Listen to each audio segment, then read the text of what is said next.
On a Tuesday evening after a long hiatus. I've been traveling. John's been doing John things. We've all been busy, but it is good to be back here together.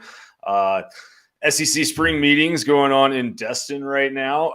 Kind of feels like we're sort of entering the last third of the offseason. It's sort of hitting the home stretch. Actually, I feel like starting to maybe like think about real football again instead of administrative matters. Although with spring meetings going on, this is very much a week for administrative matters. We've got a lot of subscriber questions to get to tonight, covering some Georgia recruiting and some on-field stuff. But first, obviously, we want to talk about sort of the news of the day, which is the big kind of ongoing debate and schism might be too strong of a word, but there's definitely a split happening within the Southeastern Conference around whether or not we should have an 8-game or 9-game schedule in the league. So wanted to get your thoughts on that first and foremost.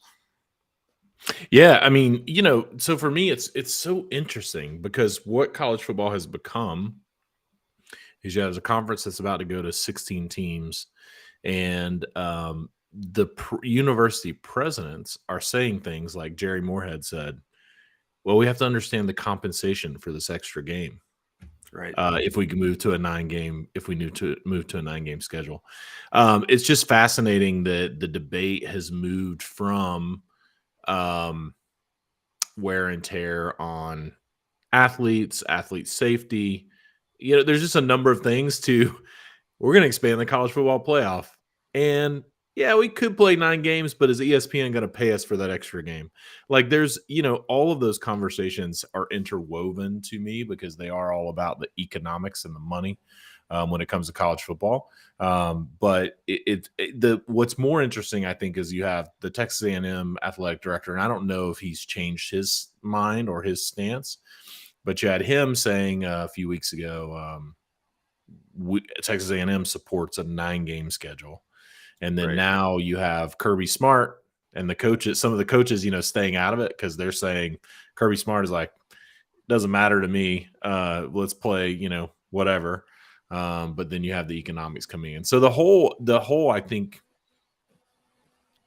what's going to be the catalyst for 9 games is really fascinating to me. I think there's been a number of people report this, so I don't know who to give most of the credit to, but I think the consensus right now is that the SEC will stay at an 8-game conference schedule for a year, something temporary, and then move to a 9-game schedule. So maybe it's a year or two with once the conference expands. So maybe that first year is still 8-game schedule. Then you move to a 9-game schedule to give really, I think, the incentive for ESPN to pay them more money for that extra game. So I think that's going to be interesting to watch how that all plays out. Yeah. And I mean, I think what's interesting is you look back on when the league went to 14 teams, and that was kind of when the 9-game schedule model that we're talking about, Texas A&M proposed that at the time because they looked around and they were like, wait a second, we're coming in and we're not going to play some of these teams for 12, 14, 16 years. Texas A&M came in and said, wait, we don't get to play Vanderbilt. Exactly. Once every 8 years. Well, and also like we would maybe like to put the gate receipt from having a team like Georgia come to Kyle Field into our coffers, right? Correct. So yeah, there's the balance of like, and that's kind of the interesting thing. There's some people that are like, hey, we want more marquee home games because that's going to make us more money. And then there are the Nick Sabans of the world, who I think Saban's probably been more honest about it than most, in terms of kind of saying like, hey, playing LSU and Tennessee and Auburn every year is kind of a tough draw of 3 permanent rivals. And Kirby Smart made a comment today. He was kind of asked about, the 3 permanent rivals thing and just sort of pointed out to the history of the league is that all these programs are pretty cyclical, and he's right about Yeah. that. Like Auburn, you would have been fine with drawing Auburn as a permanent rival for the last couple seasons, right? So, I think that is kind of a horse trading thing that is a little ridiculous because you're really just, I think the ADs, when it comes to figuring out these permanent rivals, are basically just working off the information they have now. And someone's inevitably going to screw themselves because, you're going to have a team like maybe Missouri or somebody that does pop up and, have a good year here or there, and maybe has a 9 or 10 win season because they've got their NIL figured out and they hit on some guys. So that, I think, is not really worth arguing about until we have some concrete information. But I do think there's legitimacy to the athletic directors who, like Kentucky, I think, has been one that's been named as saying, hey, we don't want to go to 9 games and maybe cost ourselves a shot at a bowl game unless we know what this revenue is going to be, because the $5 million maybe that you get for going to, I don't know, the Music City Bowl or going to Shreveport for the Independence Bowl, if that's being replaced by the money you're making for a 9th league game, then okay, that's a wash. But if you are just losing that money, then that's a fair concern, especially with. I'm sorry, go ahead. Oh, no, I was going to say, the economics are really important, right? They are really important when it comes to college football right now, because you have these conferences. The SEC looks and sees what's going on with the Big Ten with their media deal and the amount of money that they're making, and they know the SEC knows their value. And your point is exactly a great point. Just to double down on it, we're a Georgia media outlet and we are Georgia fans, but there are a lot of teams that extra conference game could potentially be the make or break between a bowl game, and that bowl game means real dollars for their athletic department. And I don't love it, right? I don't love that as like, wait a second, you're gonna back down from competition because you might lose and not make a bowl game. But also at the same time, the athletic director's job is to create revenue for the university and to protect the sports that the university decides to provide for, to attract athletes, to attract, student athletes, scholars, etc., into their program. So when an athletic director is like, I've got to protect all these sports and I need money to protect them, and then I also have to figure out how to get this revenue back to the university in a better place than they gave it to me, right? Because that's their job. Then I think you're in that situation where I don't blame them. And I think that's the most objective thing that fans can do, which is very hard, is like put yourself in the shoes of Kentucky or South Carolina or Missouri, or one of these programs that's not the team that's going to be competing for an SEC championship or a national championship or a college football playoff, and think about the revenue that they're trying to create for their program. And I think if you do that, then you realize like, oh, well, yeah, getting compensated for that extra game is a big deal. Now, for me as a fan, let's go to 9 games. Like, let's do the 3-6-6 model. Let's roll 3 permanent rivals, rotate through the other teams, and let's do it. But it's a tricky situation when you put it up against the backdrop of how much money is in college football right now. Yeah, for sure. And I think the thing that I think is kind of interesting is there was all these reports that started leaking out, I think on Sunday, and maybe even Friday of last week. And it was kind of treated as this big surprise that the SEC might not ratify a 9-game schedule this week. And it's like, and I'm not trying to pick on anybody, but there's been a lot of people that have written, in the sports media space as if this 9-game schedule was an inevitability, especially when the playoff went to 12. And I think those are people who are pretty much, their sources are in the league office, and we know that Greg Sankey wants to have a 9-game schedule, and so they're going to talk to people within the SEC offices, and they're going to be like, yeah, we're going to 9 games, because that creates momentum and it creates pressure on the athletic directors. But every time they've put the athletic directors in a room, going back a couple years now, which is, how long it's been, I believe, since we've found out Texas and Oklahoma are coming into the league, summer of 2021, right? This thing is always kind of tended to swing back towards 8. And it's the issues we've already talked about, but it also, the assumption here that a 12-team playoff means it's better to take a loss, or it's easier, not better, but that it's less of a problem to take a loss, is not accurate until we've actually seen a committee that is going to show it's not going to be ruled by the loss column. Right. Right? Like, everything has been hypothetical. Time. Yeah. Everything has been hypothetical. Yeah. Everything has been, well, schedule more competitive out of conference games, add more conference games to your schedule. And that's going to be okay, because the committee will reward good losses or on a strong schedule. And the committee has never shown the propensity to do that outside of I guess Alabama in 2017, right? That might be the biggest example where, but even then, but even then their loss was to an Auburn team that beat Alabama and Georgia. Like, it was, it's like yeah, but there's examples. You go back to what was it? The 2018 Georgia team, right? Like, that team that pushed an Alabama team that had not been in a game, closer than 14 points all season. Fire probably wins if they don't knock 2 out of the game. Like, that team gets passed over for a college football playoff spot, right? And there's other conferences that have gripes. There's some Ohio State teams that probably rightfully could sit there and say, from a talent standpoint, we were one of the 4 best teams.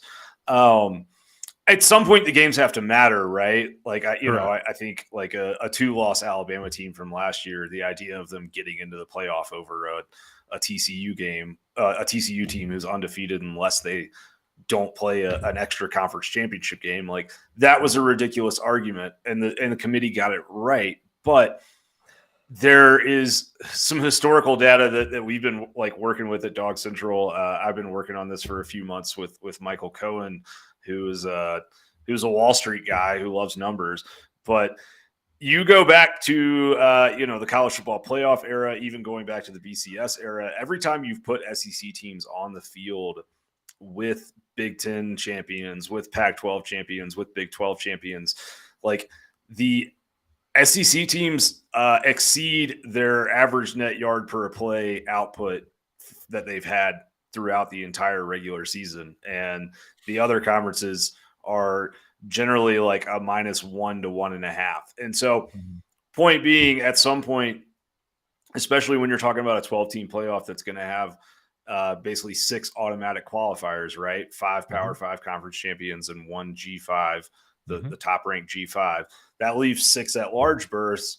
And when you're fighting for those 6 at-large berths amongst, does a 9-3 LSU, who's had to play Georgia, Alabama, and I don't know, Oklahoma, or whatever the good team of that season is, are they going to get in over a 10-2 Pitt team? And until we see that, I would have hesitancy as a head coach, to go down the path of just maybe taking that extra loss. And I think if you look at how the conference championship games work, like, I'm going to kind of transition us here a little bit into something that Kirby Smart said today that I think is adjacent to this conversation. But, you're talking about these comments that he made on the SEC championship that were, I think, pretty honest and pretty direct, of just, hey, if we're talking about a scenario with no divisions and you've got teams playing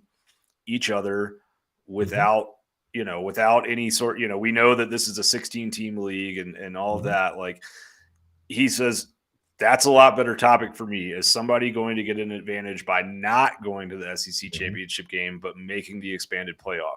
That's a lot better topic to me than 8 or 9 games.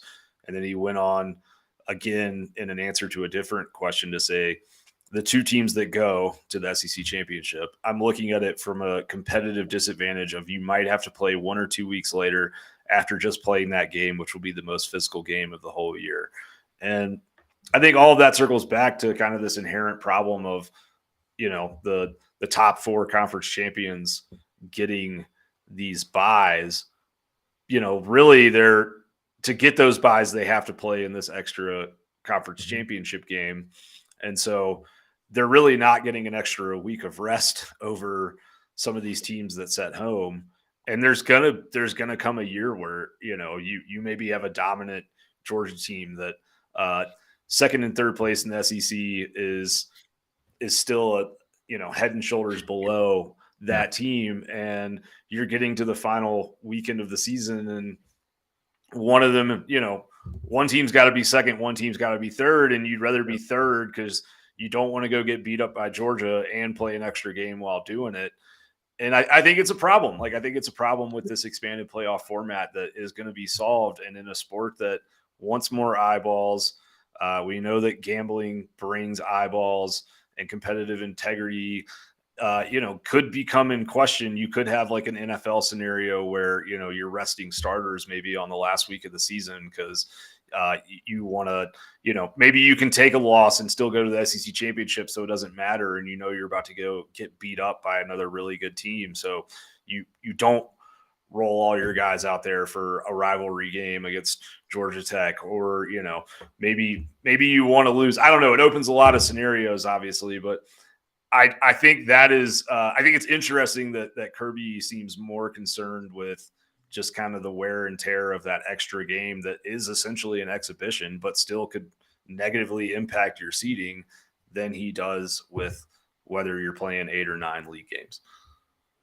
Yeah, I mean, think about the expanded playoff, the top. So you have the 6 automatic qualifiers, the top 4 conference champions that are highest ranked get a bye, right?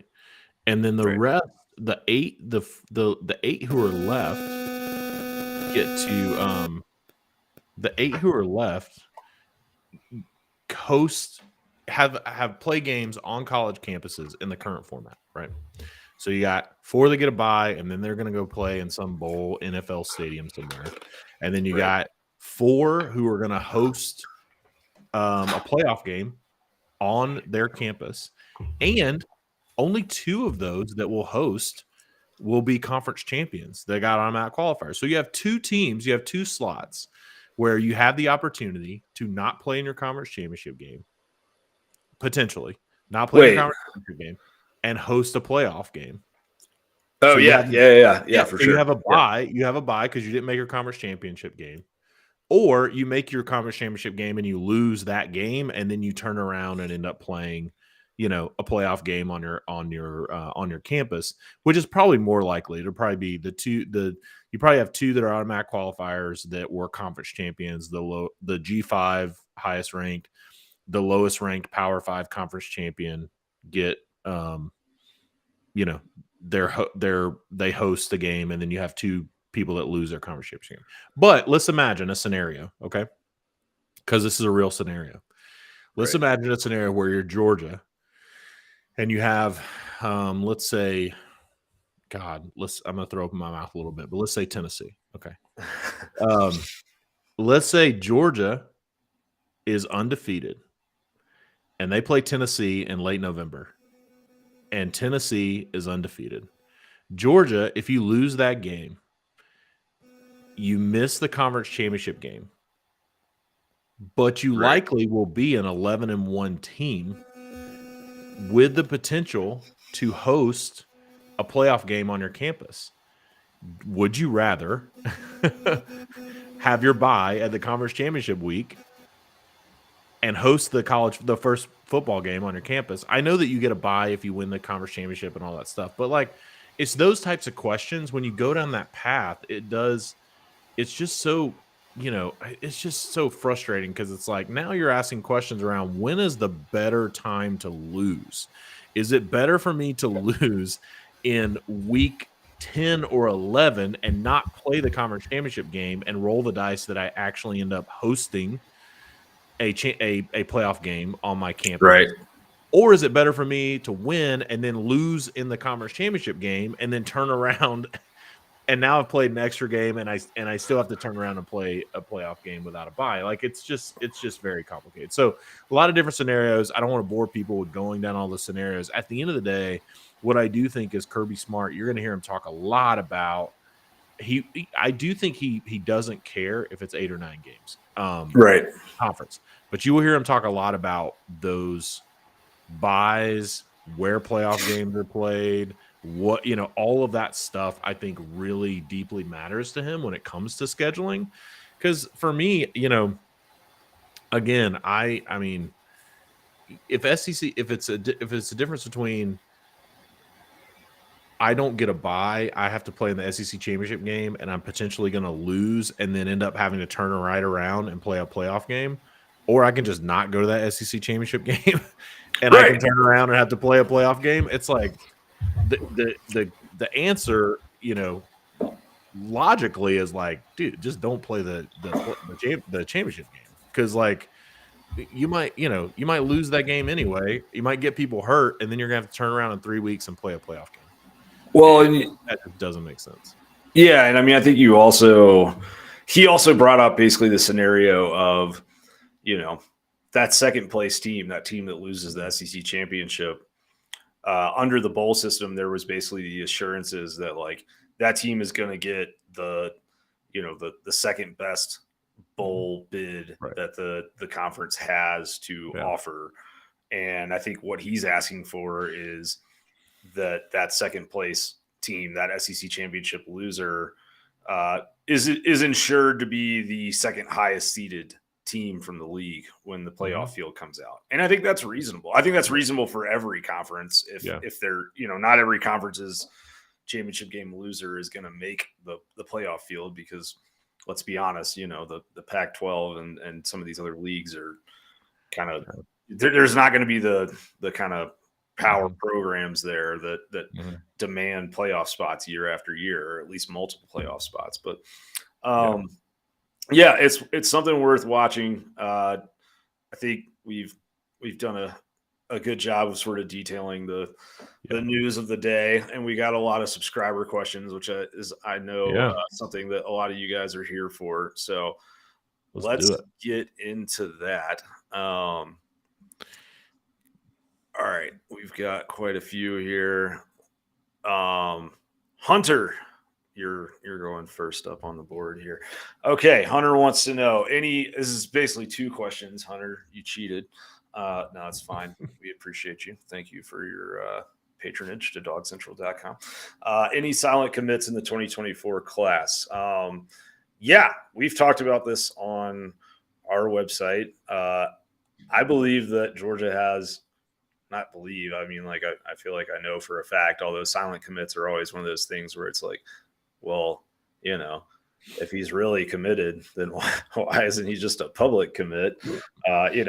Justice Haynes was a silent commit at one point, so they said, and then he ended up at Alabama, right? So, I mean, take it all with a grain of salt. But I feel confident in saying that Georgia has at least 2 very, very high-profile recruits silently committed right now.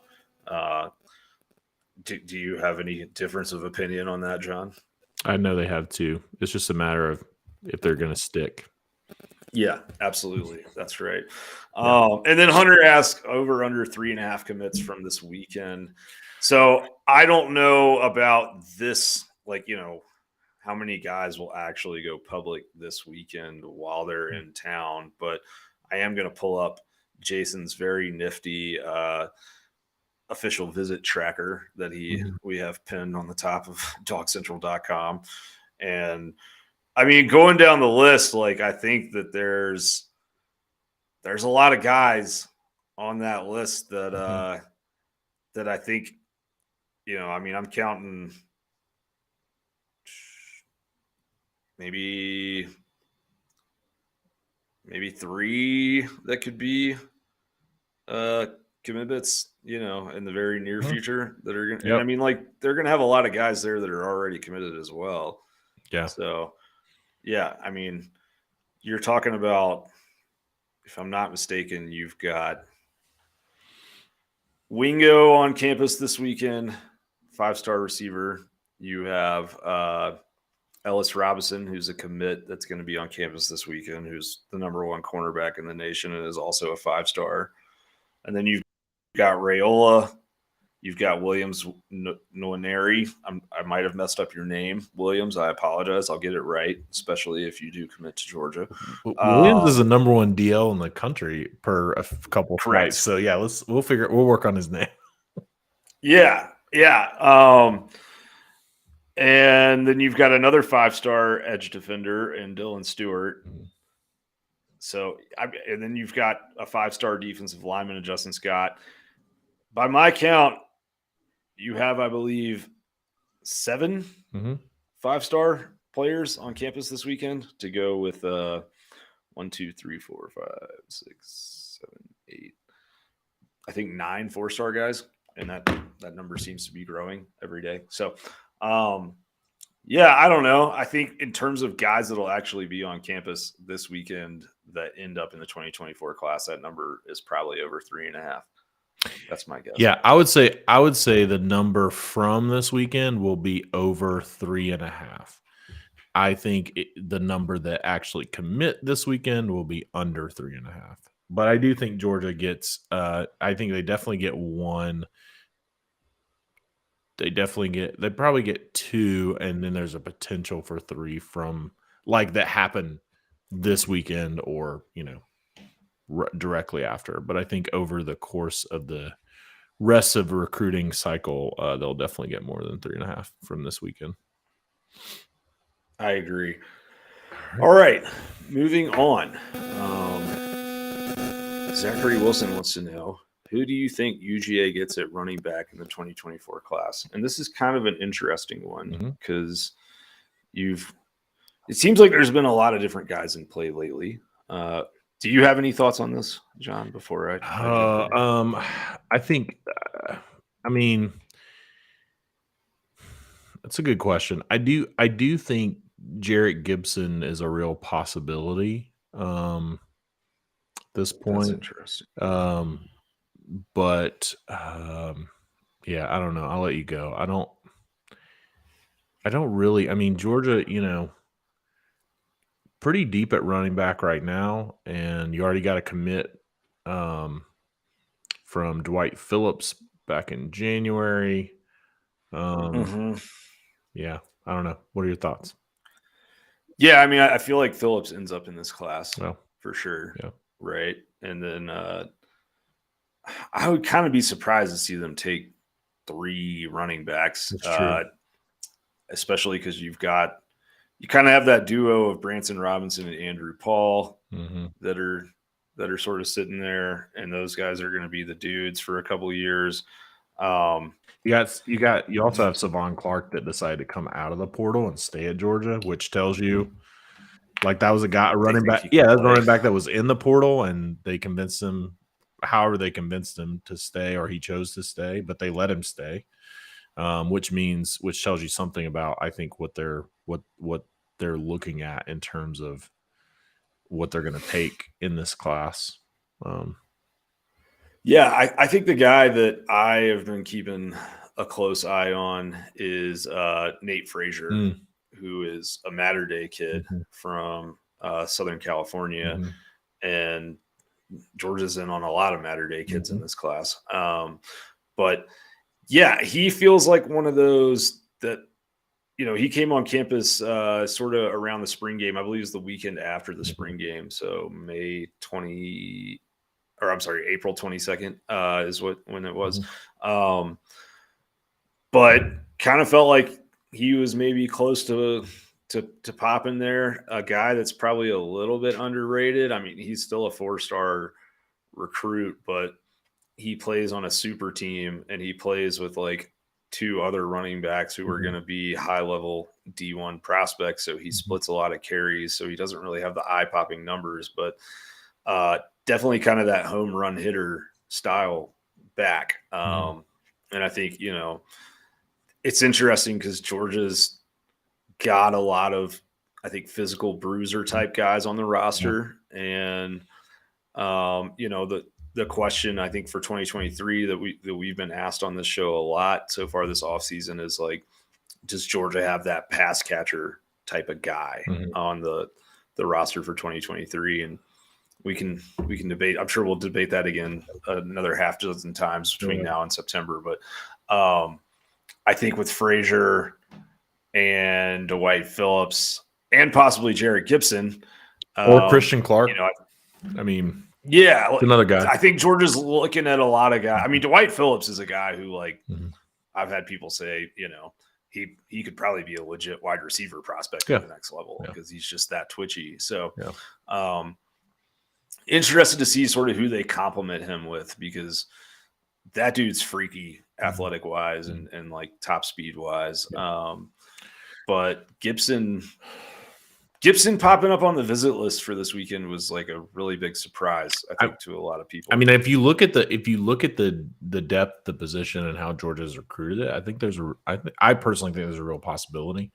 Doesn't mean that you got a long way to go. I think the biggest thing with Georgia is just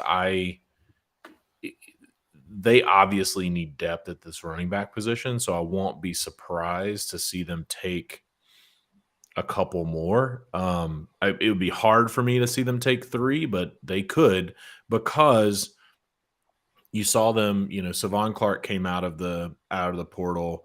They got Lenneth Whitehead from Tennessee transferring in. It's like they have. That's right. I mean, they just got guys that they're obviously trying to build depth for this year, obviously, but that tells you a little bit around what the room looks like from a depth standpoint going, if you look ahead into next year, if they're taking those kind of guys. So, yeah, absolutely. We are going to transition off recruiting for a minute. Don't worry. We will transition back to it. So this is a question about Javon Bullard from Dog God. Dog God. That is an excellent user. Dog God. Dog God. He should have done DAWG GAWD. Ooh. What is that called? Dog God. It's not quite a palindrome, but it's. That's right. It's close though. It's close. This is a close one. Yeah. Dwog. Okay, so all right. Javon Bullard for Georgia last year was not a guy who played the most snaps on the team in the secondary. That would have been Malachi Starks, if you were wondering, closely followed by Christopher Smith. But he was the MVP of the SEC championship game, the MVP of the playoff semifinal, and the MVP of the national championship game, defensive MVP for all 3 of those. So pretty decent college football player, if you had to ask me. And he did that last year in that star role at Georgia, which, is kind of that. It's almost like a Sam linebacker in a way. It's kind of that hybrid position that can cover a slot receiver, but also plays at the line of scrimmage. So can fight through blockers, tackle running backs, be used as a blitzer. Maybe the most perfect star in SEC history was probably Tyrann Mathieu at LSU, if that gives our viewers an idea of what we're talking about. But we saw Javon at the strong safety position on G-Day. It's lined up next to Malachi Starks and Christopher Smith's old spot. And I think Dog God is wondering if Georgia wants Bullard to be on the field all the time, which is a good point by him because that star position is not always in on every defensive package that Georgia runs. Then why not just put him at the cornerback spot opposite of Lassiter instead of moving him to safety? It's not big enough. Yeah. I mean, I that's no disrespect to Javon Bullard, but Georgia plays big, long guys that are very fast. Keely Ringo, 6'2", 205. Kamari Lassiter is up there as well. Sorry, I wasn't quite prepared. I'm like looking up heights and weights, but He's big. but He's got a big he's wingspan. 6'1", yeah, he's 6'1", 200 ish. And so that's that's the biggest thing is for Javon Bullard. They have him listed at 5'11", which means he's probably 5'10". about 5'9.5", 5'10". And so I think that's part of it. I think the other thing is I don't know how fast Javon Bullard is, but like Georgia, the folks that are going to put him at the even not that even if you're playing opposite of a boundary corner, you're going to have wingspan and speed. And yeah, I think that's the main reason, if you ask me. I also think they really, really like him inside in that run game, man. He's so physical. It's like it would be. I mean, to me, it would be a waste putting him out there and letting folks run him off the ball to try to take him out of the run game when they can have him play that star position. He can operate as more of a linebacker sometimes. Yeah, I mean, I think it's going to be interesting because it does seem like he's sort of primed to play that strong safety spot. But if you look at what Georgia does with that position, like Christopher Smith, there were times in his career where he's lined up face mask to face mask with a slot receiver. Yeah. There's times where he's dropping back playing cover 2, and a lot of the big plays that Javon made last year.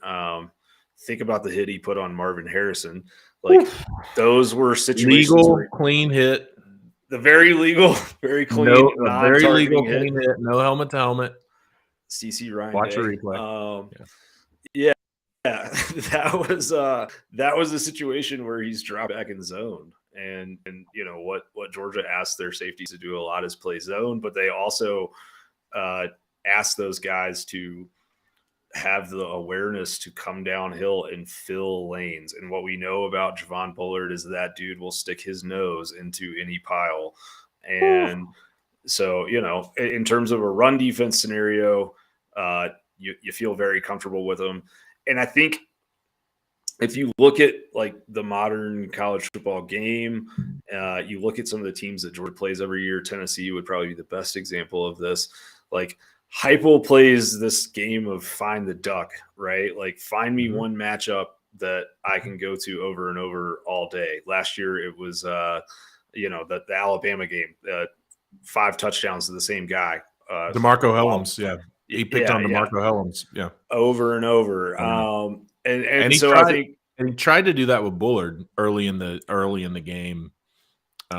He did it to Brinney 2 years ago in Knoxville, and then they took him out of the game. Georgia did. Yeah.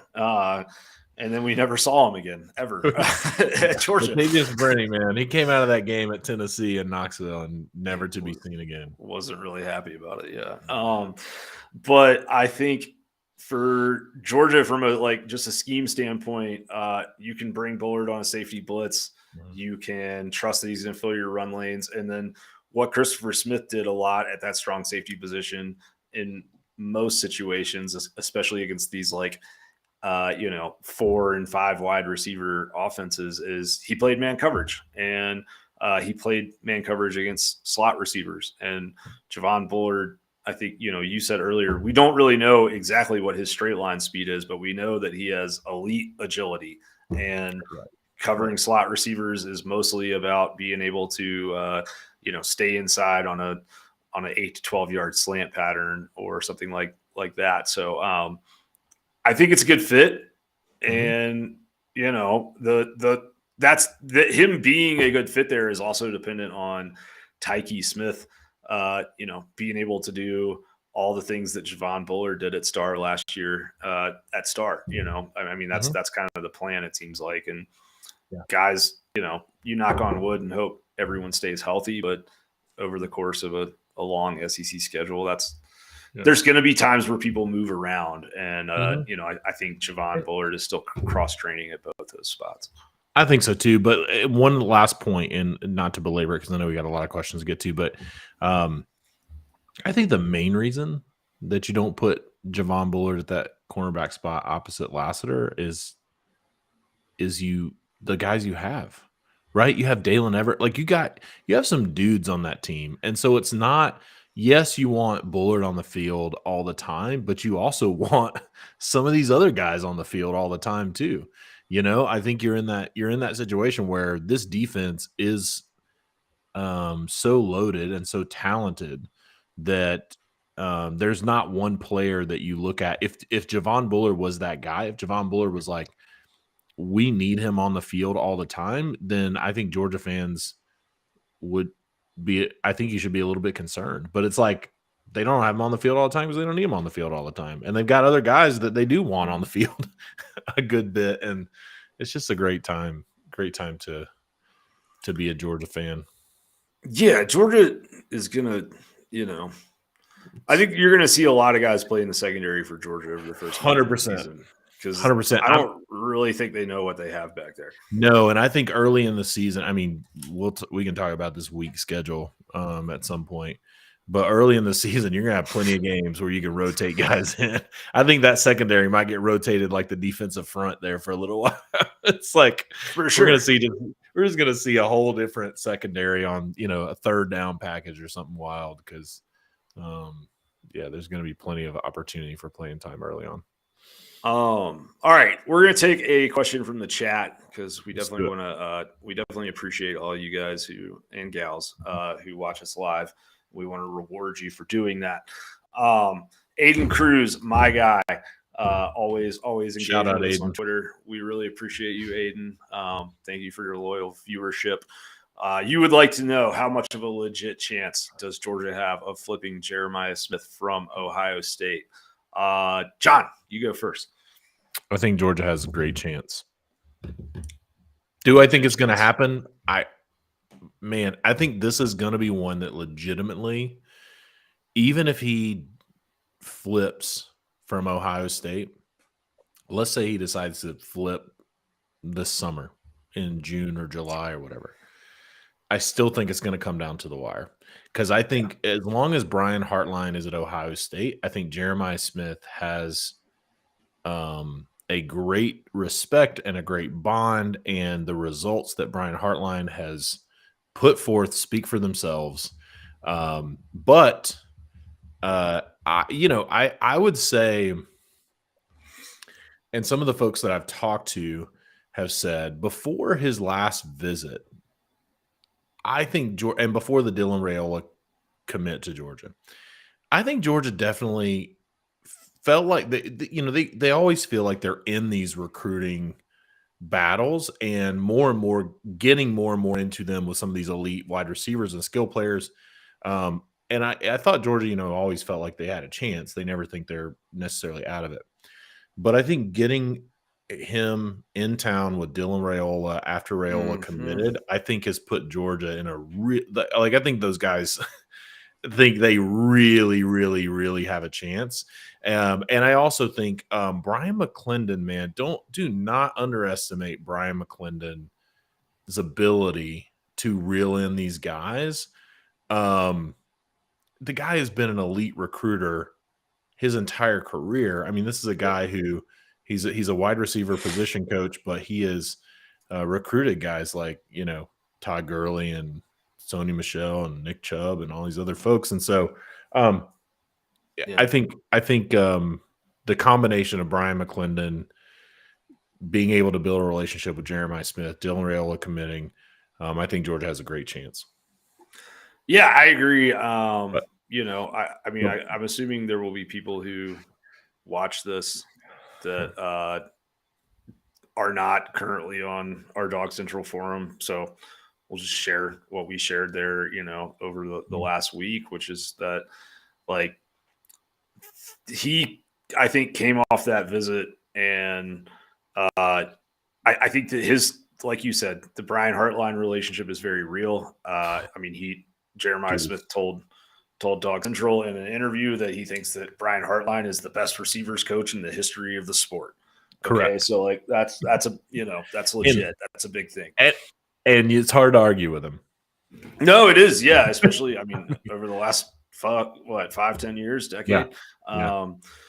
Very, very prolific. But Raiola sat down with him and Kirby Smart sat down with him and all these people. And I think Jeremiah Smith knows that Georgia offers things that Ohio State doesn't offer in every other category. And he also has a great respect and relationship for Brian McClendon as well, as you kind of pointed out. So, I think whenever I hear that conversations are happening between a guy like Raiola and Smith about, hey, like I had those hard conversations, Raiola to Smith, saying, like I told these guys no, I decommitted from them. I know what it's like to pick up the phone and talk to Ryan Day and say, hey, I'm not coming here. I also know what it's like to pick up the phone and call my uncle, who was a coach in Nebraska, and say, I'm not going there. Like, those are very interesting things because, it's just a little bit different than, hey, we got him on campus and, we showed him the dining hall and it was really great. And I think there's real discussions going on there.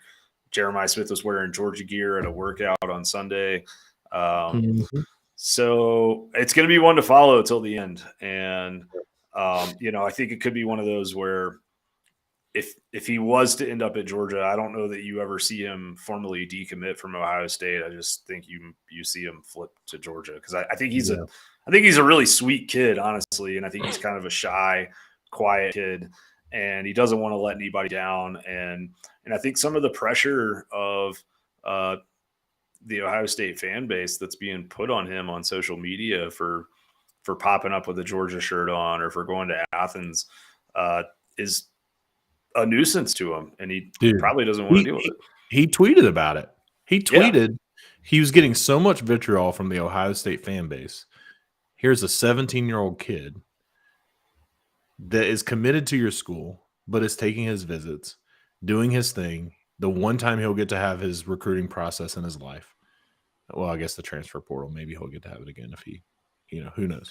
But you can have it every year if you want. I guess it's a little bit different these days. But he's, he's doing his thing and got so much vitriol that he had to tweet to Ohio State fans. I thought taking a visit was a part of the process. Like, I mean, come on. I'm not surprised. I mean, those people have to live in places like Cleveland. And if I had to live in Cleveland, if I had to live in Cleveland, I don't know what kind of person I would be, just candidly. Shout out. Sorry, oh my God. In Cleveland. Sorry, and dog fans that live in Cleveland, but God, Cleveland. Cleveland sucks. It does not rock. Okay. Anyway, enough about Cleveland. But listen, at the end of the day, yes, I think Georgia has a good chance. But what I will say is, if Brian Hartline, if you're listening, Brian Hartline, I know you have been courted by the NFL routinely. I know you've been courted by some college football teams. If you want to take another job, for one, I'm just one little old guy here outside of Atlanta. But if you want to take another job, I would be so for it and so supportive of you. So if you're thinking about taking another job, Brian Hartline, know that John Tweet Sports has your back. Very supportive of you taking another job. But as long as he's at Ohio State, we're just going to have to wait and see. Yeah. Man. Well, I mean, look. This is what happens. I can't go in on Alabama anymore because they suck. So I got to go in on Ohio State. Look, dude. Brian Hartline, don't you want to go to the MAC? I mean, come on, man. Don't you want to be the head coach at like Toledo? Wouldn't that be an awesome way to spend the next 20 years of your life? Yeah. Toledo. Our guy Joe Moorhead's at Akron, so we're not firing Joe Moorhead because we like Joe Moorhead on this show. No. I will say Cincinnati and Columbus are pretty good places to live. Cleveland, are they though? I mean, it's still Ohio. You got to live around Ohioans. All right. I've insulted. Ohio is just Florida without a beach. All right, moving on.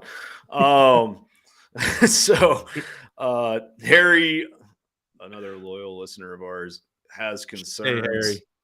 He has concerns about Georgia's offensive line. Concerns is too strong of a word. Sorry, I don't want to put words in your mouth, Harry. But it is a legitimate question that is to be raised. Georgia's recruiting class is currently ranked number 1 in the country, and it's going to be good. But what's made Georgia dominant over the last couple seasons is that they just bludgeon people to death on the line of scrimmage, and they don't have a ton of guys committed right now on the line of scrimmage. Harry wants to know about the pursuit of the big uglies. You did see Georgia sign Marcus Harrison last week, a 6'8", 330-pound offensive tackle from Hamburg, New York. So it sounds like honestly, like his story kind of reminds me a little of like Devin Willock, like big guy, huge wingspan. Like apparently he has like, I think like an 8-foot wingspan or something ridiculous. So he'll be one to watch. But the truth is that this class, this 2024 cycle is pretty light on tackle prospects. Yeah. Like there's not very many of them nationally. And I think that the big prize is Brandon Baker out of Mater Day. And that's a guy that Georgia's in on in a pretty major way. But he, how many times do you see a recruiting cycle where the number 1 offensive tackle is A, 6'5", 285?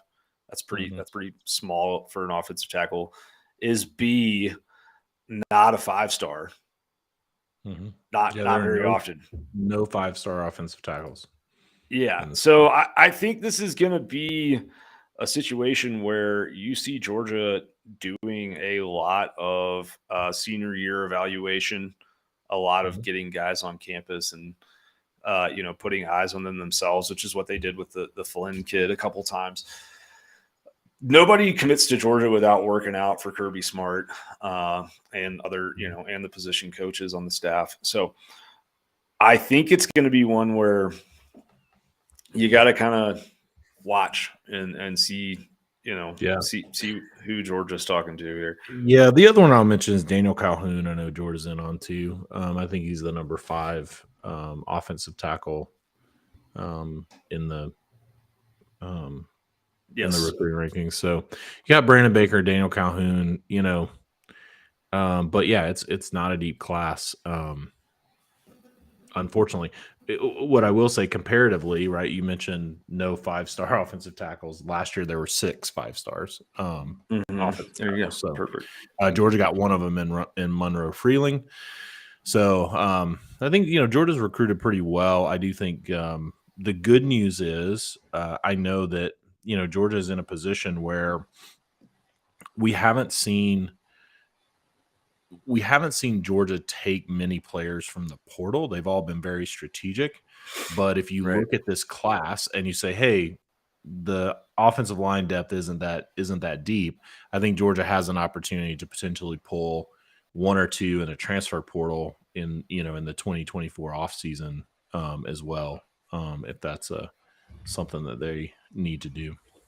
Yeah, and that's going to be an interesting thing to see because so far, like, we've seen very few elite linemen hit the transfer portal, especially offensive linemen. But, part of that is that the best programs in the country are usually kind of already taken care of at the offensive line. So we'll keep an eye on it. And definitely, Jason does a ton of great recruiting work.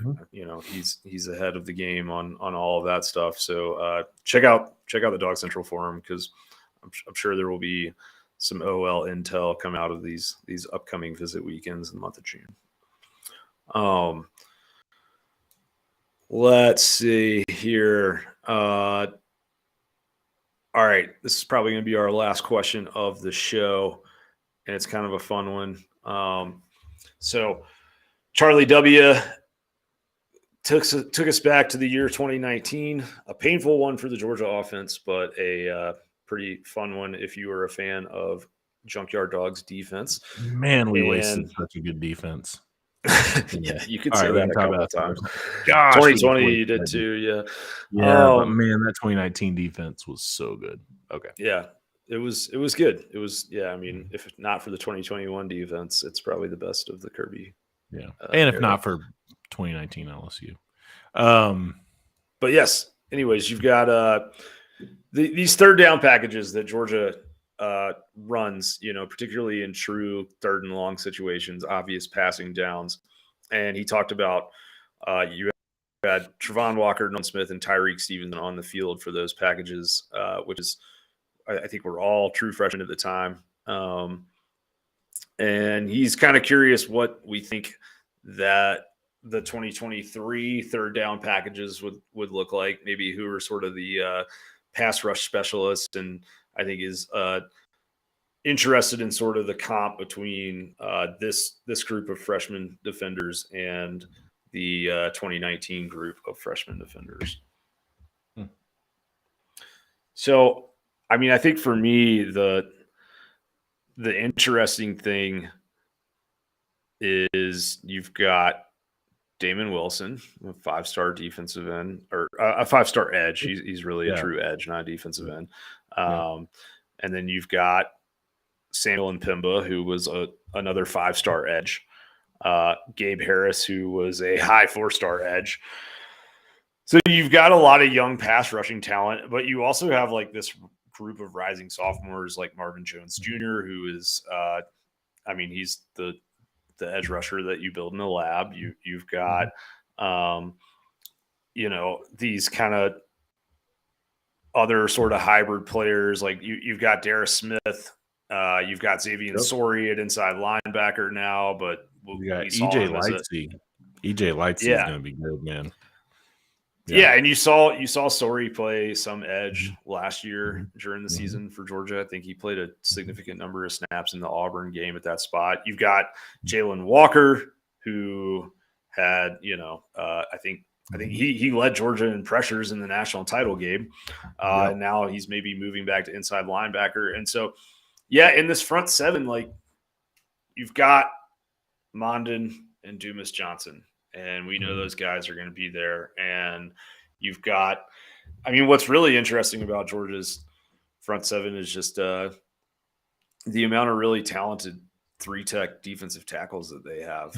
Like Warren Brinson is a phenomenal pass rusher, has shown that for years in a row now. Yeah, so, I don't have the answer because there's so much talent to pick through. But I think it's tough for me to say that the 2023 group of freshman defenders is, at least at the high end of the class, the ones that we might see on the field is going to be better than the 2019 because you have a number 1 overall draft pick in there, and then you have a Nolan that went to the Eagles in the first round, and Stevenson was a 5-star prospect who wanted to play corner, so he went to Miami to do that. But just his physical talent was so good that he was a day 2 draft pick in the NFL. So I think Damon Wilson is like, there's a couple moments on G Day that you can go back and look at, and it's like, I think he comes in a little more with a little more pass rush savvy and a little better hands than what Nolan Smith showed up on campus with. But athletically, we still don't really know enough about some of these other guys. And I don't know who, I guess Gabe Harris would be the closest comp for Trevon Walker, in that, Harris would be kind of more of that true defensive end size than an edge. And I think he's going to be a really good football player, but Trevon Walker had arguably the best NFL combine of all time. So I don't think it's fair to an 18-year-old kid to kind of expect that. Yeah. So my debate when it comes to comparing players or groups of players, it's always kind of like how do you define talented? Like I think there is athleticism, there's football savvy, there's all of those like the natural instincts. There's all those things that come into play with everyone. I'll say I think that this group of freshmen is going to push that 2019 group for being more talented than them. If you look, and I don't know who all we're including. I know he mentioned Walker, Nolan Smith, and Stevenson. If you look, and just compare directly to those three, it's kind of like the straight line in those positions. It's kind of like, I don't know. It is hard to find somebody who's going to be more talented from just a pure like instincts and athleticism standpoint than Trayvon Walker in this class.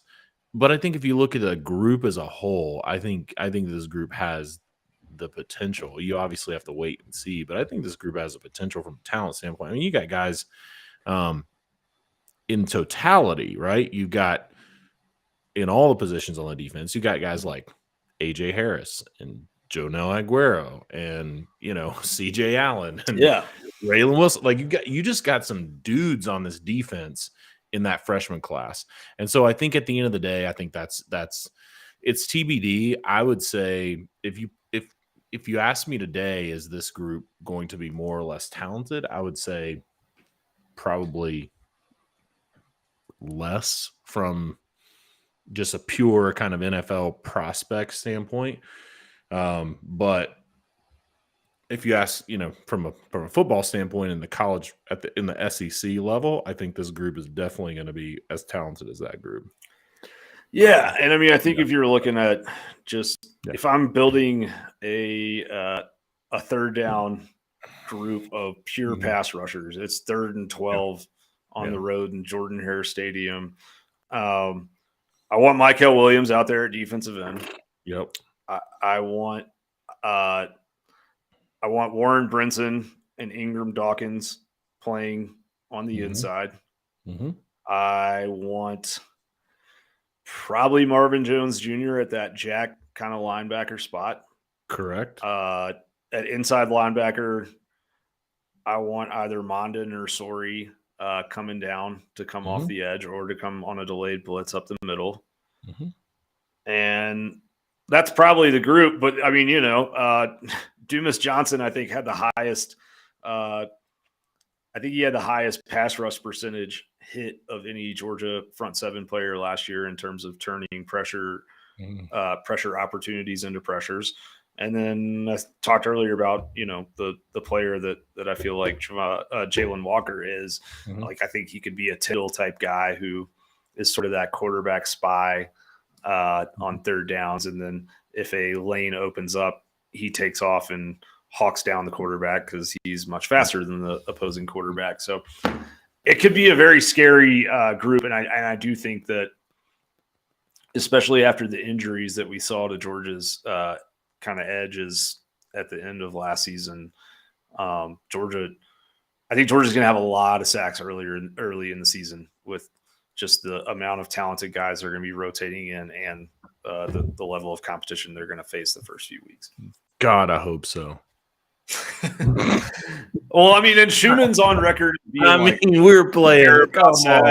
We're playing Ball State and UT Martin. We better have some sacks, man. Come on. Because I'm really tired of every NFL draft it being like Nolan Smith only had 6.5 sacks. Man, come on. Are you sure he's a first round pick? It's like, well, how many times did home? We won't have that many because those guys are going to be running the ball, just trying to get out of the game. But and Georgia's going to two gap. That's what Georgia does, right? Like they play both gaps and they play a gap sound, assignment sound style of football, and they just kind of collapse the pocket, or there's a lane that opens up for an inside linebacker to swallow up a quarterback. Yeah. No, I'm just tired. I'm tired of every NFL draft, to your point, seeing, well, look at his production. It's like, God, come on. Let's just get to the quarterback, please. Pad some stats against these cupcakes. I need it for my rival tweets. Come on. Do me a solid, Schumann. Absolutely. All right. Do you want to take 1 minute and answer this question about Carson Beck real quick from Aiden? Sure. Hit it. The question is okay. the only other question: what are some realistic expectations for Carson Beck this season, in y'all's opinion? I'll go real quick, rapid fire, because we are at time. No, you're good. You're good. My I'm just realistic thinking. expectations for Carson Beck are that he has the potential to surpass, from a production standpoint, what Stetson Bennett and other QBs in recent Georgia history have done. I think Carson Beck has all the tools to go out there and throw for 3,500, 4,000 yards if we want to put that up. My thing, the question that I have in my mind when it comes to setting realistic expectations for Carson Beck is how is he taking care of his mentals? As Marshawn Lynch used to say, I mean, for Carson Beck, this game for him is not athletic at this point. He has all the tools. The dude can spin it. What he doesn't have, that he's going to have to find for himself, is that chutzpah that Stetson Bennett had in the moment when the heat is on. Can you, stand in there and stand in the paint and deliver the goods and make teams pay when they are coming at you, trying to confuse you, throwing packages at you, like doing all the things that teams are going to do to him? Is he taking care of his mentals? Does he have that? Does he have that gamer in him? And so from a realistic standpoint, I think, for me, I think Carson Beck is going to, throw for 2,500 to 3,000 yards, probably about 30 touchdowns. I do think Georgia's going to go undefeated in the regular season. I think 12-0 is easy for Carson Beck. But there's going to be the time where we're going to be the Ohio State fourth quarter. Correct. We're going to find out, is he that dude or not? And that, for me, is the only question that I have between, can Carson Beck be in that upper echelon of QBs that potentially even get invited to New York? I don't think he's going to win the Heisman, but could he be that guy? He has the talent to, and he definitely has the talent around him. But man, that mental aspect is so big for him. Yeah, I think there's this kind of, there's a faction of the Georgia fan base that looks at the roster and looks at the wide receiver talent that has been both recruited and brought in through the transfer portal, and assumes well, this is the year that Georgia's going, 4 wide with Brock Bowers at tight end, as the inline, and there's going to be 5 dudes running routes on 75% of these plays, and we're going to air it out, and Carson Beck, could throw for 5,000 yards. That's just not, in my personal opinion, that's not how Georgia got here. So I don't think that's how they're going to try and win a third straight title. I mean, go watch the first couple of series of G-Day with the first team offense. There's 2 tight ends on the field. There's going to be Georgia wants to dominate the line of scrimmage. They want to control the line of scrimmage because that's the best thing they can do to protect Carson Beck. That is how they can dictate terms in a football game. They can do all of those things, and those things don't involve throwing the ball 40 times a game. So this idea that Georgia's all of a sudden going to turn into even more of a pass heavy offense, I think is incorrect. And I go back to Georgia's come from behind win at Missouri last year, where, I think Stetson threw for 300 something yards in that game, but Georgia couldn't run the football efficiently for, 2.5, 3 quarters in Columbia. And that put a ton of pressure on the passing game, and the passing game wasn't really clicking at times. And Georgia almost got beat. And Kirby said after that game, maybe we've put too much on Stetson. And I think that the strength of Georgia's team this season, at least for me on paper, is their offensive line. I think the offensive line is the best unit on the football team, and there's a lot of really good units, but I think this offensive line could be Kirby Smart's best since he's been in Athens. And so I think they're going to run the ball a lot, and I think they're going to establish the run, and that they're going to build passing off of that. And there's still a lot of nerdiness that goes on this show. Like, I don't think people realize that in the sport of college football, play action passes are 3 times more effective than your normal drop back passes. And so if You know what's Georgia can, also happening?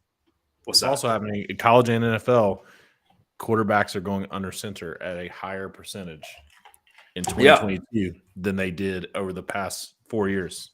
So yeah, and the pendulum's swinging back to the middle a little bit. And I think that, like, Georgia, Carson Beck, I think he has shown himself to be a gamer. Just, going off of like practice reports and scrimmage reports for years now, he would maybe show up at practice on a Wednesday afternoon and not look very intense and, kind of have some lazy turnovers or some bad reads or some poor footwork at times. But like, when it's time to scrimmage, when it's G Day, the dude balls out. And I think that you talked about the mentals. The question is, like, can he bring that intensity every day? Because whether he wants to be or not, he is in a leadership position on this football team now. And I've heard good things over the last, month about sort of just like where he is and his work habits. And I think that he is very aware of the opportunity that he has. And I think he's embracing that opportunity, and that's a good sign. But as you said, like, I don't know what I don't know. And until the chips are down, we won't know everything that we need to know about Carson Beck. Just because, like, we need to see what happens if he comes out and Georgia has a game like they did at Missouri last year where everybody's sleepwalking and things are a little messed up. So I'm interested to see it, but I guess from a statistical standpoint, I expect Georgia to kind of ease them into this. And I still want to remind everybody of like the long con theory that, that I had last year around Todd Monken. I think that's Kirby Smart's philosophy as well, of like, we're not going to put anything on tape that we don't have to put on tape. So I think you're going to see a lot of vanilla offense for the first few weeks of the season. And when it comes time to play some kind of lower tier SEC opponents, you're going to see it too. You're going to see Georgia run basic draws, and you're going to see a lot of just like kind of regular stuff, because Georgia's not going to burn a bunch of stuff on tape that they could save for later in the season in the pursuit of padding anyone's stats. I don't know if that answers the question, Aiden, but I think his ceiling is probably higher than what Stetson Bennett's ceiling ever was, but I just don't know in terms of realistically how the offense is going to operate, how the season is going to play out, if we do see, him become the second quarterback to throw for 4,000 yards in UGA history, just because I don't think they're going to have to do that to win football games. Agree. All right. Good stuff. Well, yeah, this was a blast. Great being back on the air with you, John. And thank you all for the participation in the live chat. There's been a lot of you watching live from lots of different places. So we definitely appreciate that. And we will be back. There's a lot of questions from DawgsCentral subscribers that we did not get to. I've got them saved and stored. Going to try and hop on here a couple times a week between now and the season. Hopefully, once a week with John, and then try and get some of our recruiting experts on as well to take some more of your kind of deep dive, like, who are the top 5 edge rushers on Georgia's board type questions. Because we want to make sure we give you guys the best information we possibly can. So thank you for checking us out. Thanks for watching, and please check us out at DawgsCentral.com if you haven't yet.